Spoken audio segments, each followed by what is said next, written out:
Well, hello there, friends and kin. It's a pleasure to see you as always. Thank you very much for taking this time to spend with me. It's always good to see you.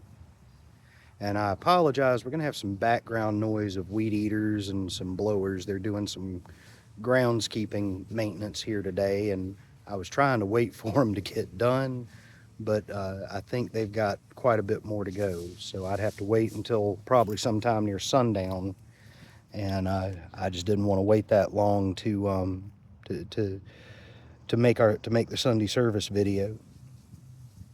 So today we're going to resume where we left off in Roger Horne's Witch's Devil with the Carmina Magistra. We're going to be on verse 8 today, and we're going to discuss it and see what meanings we can extract from it. My beloved is like a cup of spirits that quickens ecstasy through the veins. My beloved is like the blue-gray smoke that brings great pleasure to the mind. My beloved is like the nightshade plucked to heal or to ruin all flesh.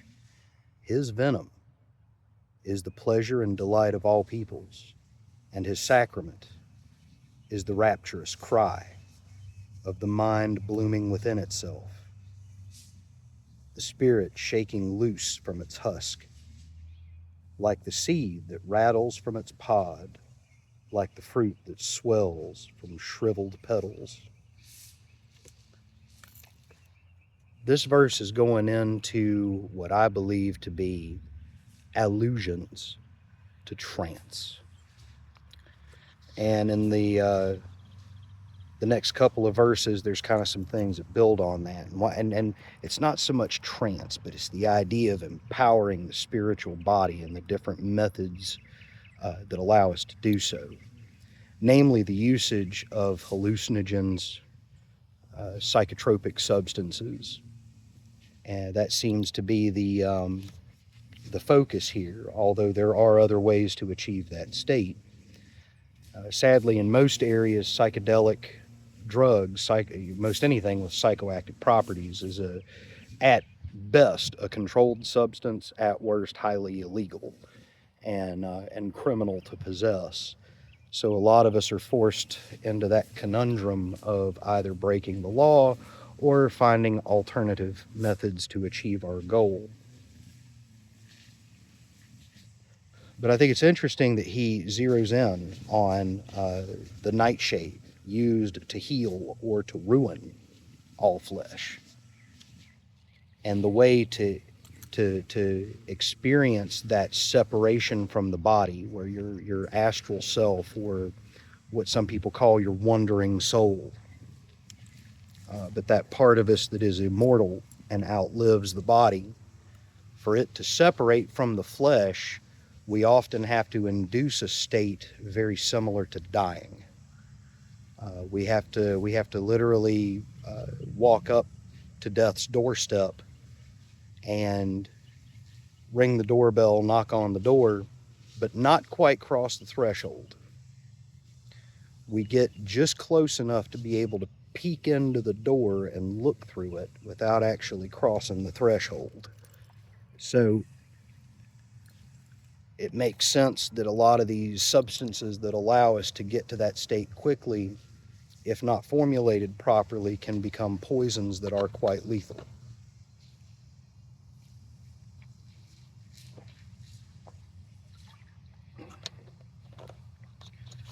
So in order to induce the most powerful altered states, we do have to flirt with death a little bit.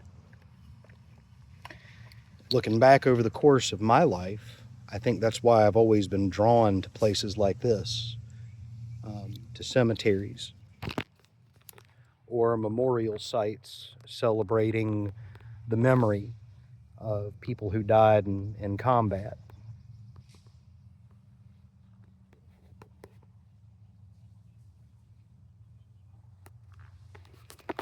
But I've always been drawn to places like this, and I think the reasons for that are multiple. For one, I like history. I like a good story.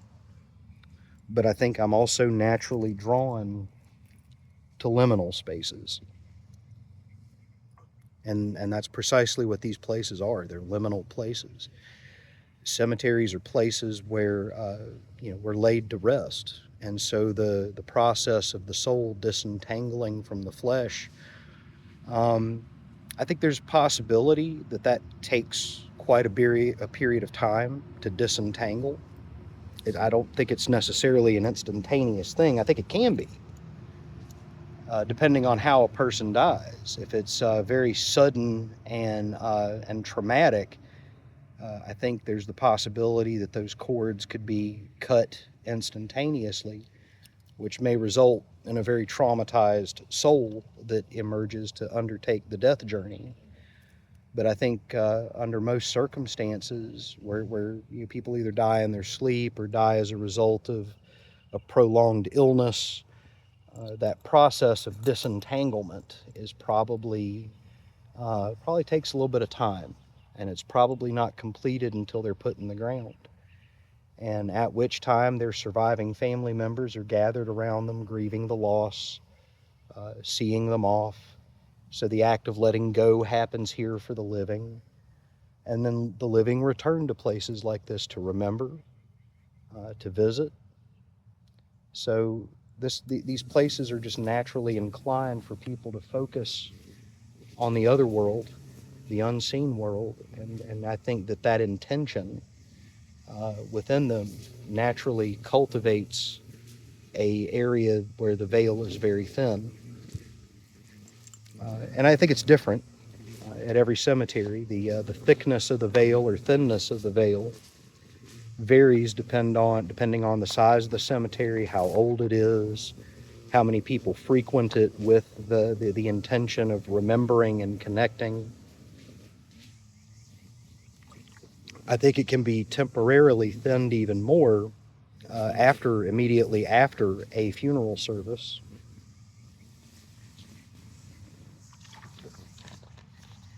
But going back to the poem, I do believe that is what Mr. Horne is getting at here.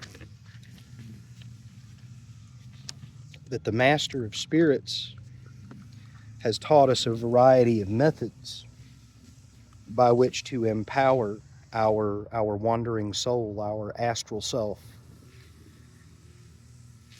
so that we may connect with the unseen world while still residing here in the seen world, the material world. And to do so, we've got to be a little flirtatious with death. So, my question to you, friends and kin,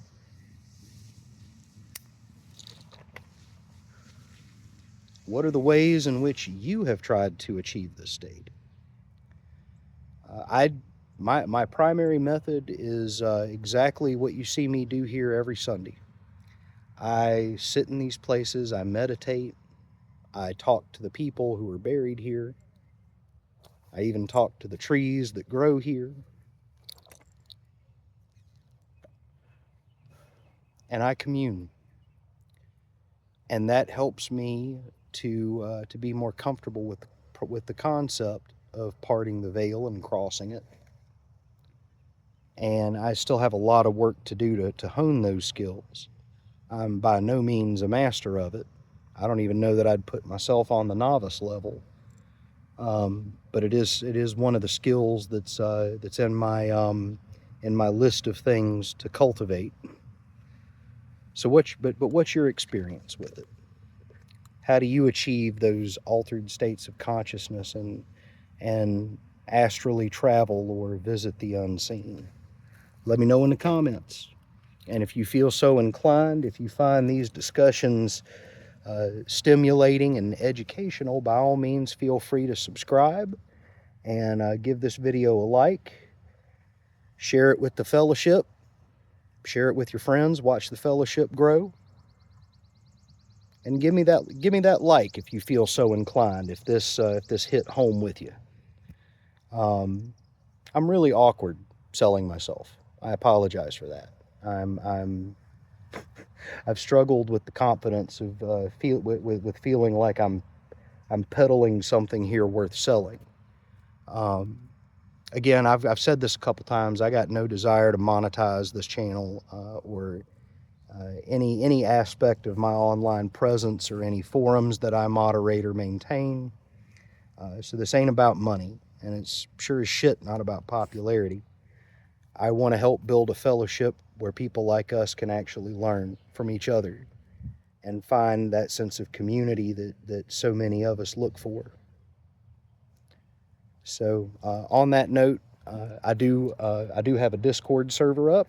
If you're interested in that, you can hit me up on Instagram. It's one of the better ways to get in touch with me, and I'll be glad to add you to the Discord server. I haven't posted the link to it on any of my video descriptions because I don't want just anybody surfing YouTube to be able to get in there and create a ruckus. So I ask for people to contact me directly for an invite, so I can kind of vet the people that join the Discord server, make sure they're serious, make sure they're legit, definitely make sure they're not a bot. But that way I try to keep the Discord server limited to people who are seriously pursuing their craft and want to share and want to grow. So that being said, as always, I enjoy this time we spend together. And let me hear from you in the comments, and I'll see you next Sunday.